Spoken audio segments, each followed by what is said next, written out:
un mínim d'una exposició temporal i aquest any, que és 2025, es compleixen 100 anys del naixement de Josep Pla com a escriptor, en el sentit de la publicació que converteix Josep Pla en escriptor, amb aquest Coses vistes. Des de fa ja forces anys, a més crec que són 15, si no en Xavier Pla em corregirà,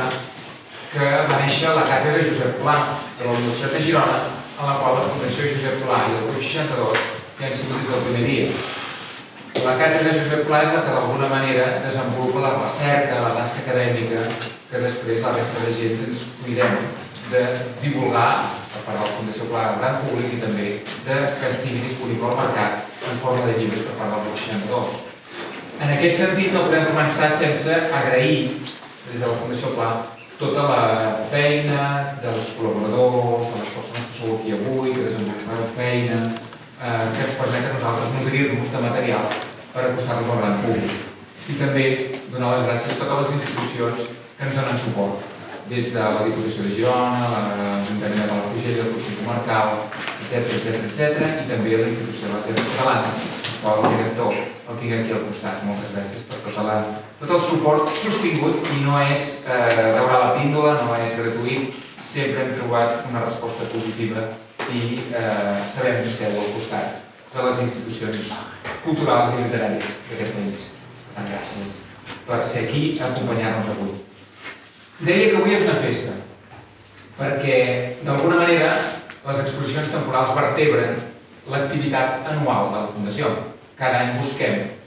una mica que l'exposició sigui la mena de porta d'entrada al visitant habitual.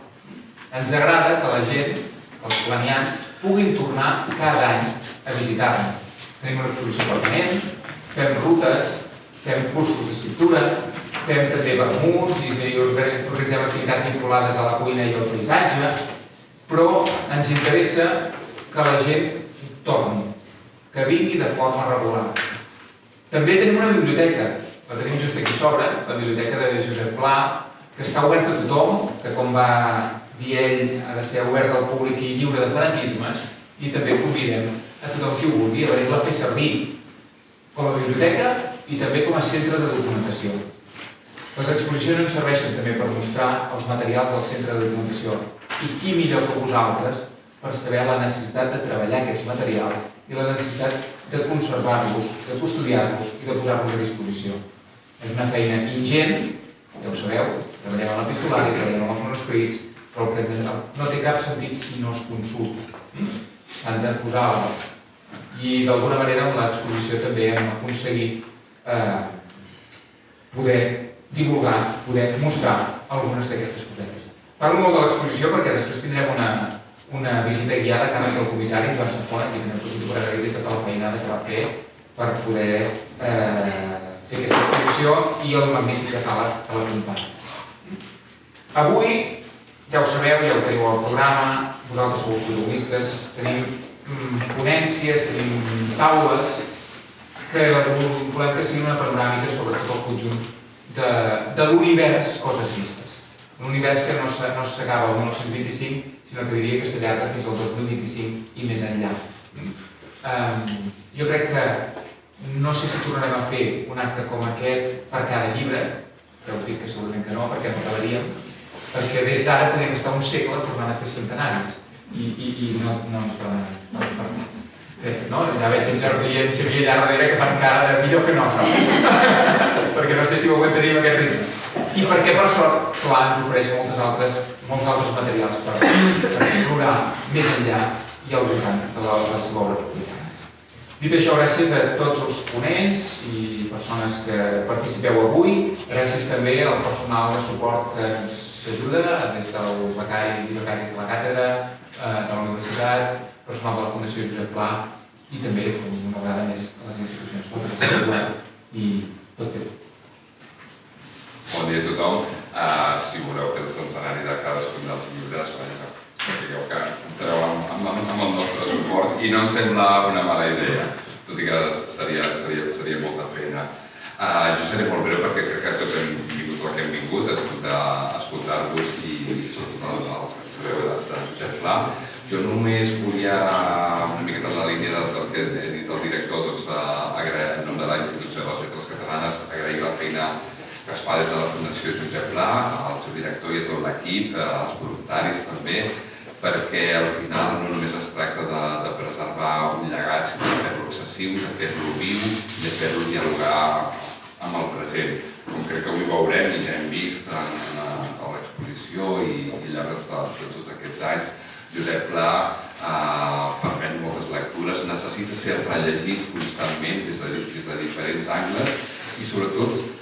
fer-lo viu, fer-lo accessible i una qüestió que potser em sembla primordial, que és també entendre que d'una manera o altra ha d'entrar en contacte amb la literatura del present, amb aquell patrimoni del futur que hem dit,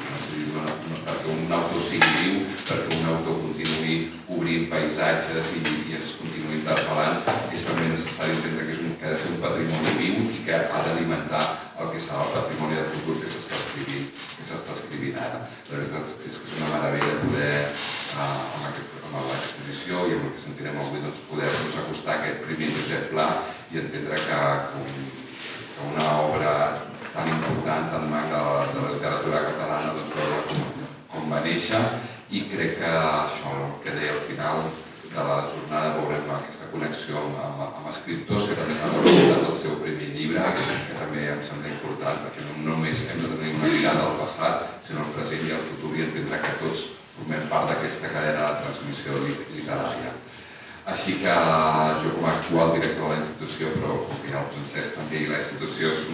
té una trajectòria que ve molt d'allà, doncs continuarem estant al costat de la Fundació Josep Pla, també de la Càtedra i del 62, per fer possible que Josep Pla i tots els nostres autors continuïn sent vius, llegits, rellegits i que ens continuen inspirant. O sigui que ara sí, jo crec que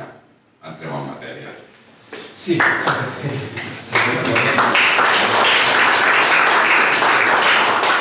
Entrem en matèria d'aquestes 21 canonades, que volem que siguin 21 canonades festives, O sigui, són 21 canonades amb les quals Josep Carner va saludar el primer llibre de Josep Pla en la seva ressenya que va fer a la Veu de Catalunya. Que Josep Carner celebrés aquesta aparició de Cavall Sicilià de Josep Pla a la prosa catalana i a la literatura catalana, crec que ho hem de celebrar i qui millor que fer aquesta primera part, el Xavier Jordi, Maria Clos i Lluís Quintana.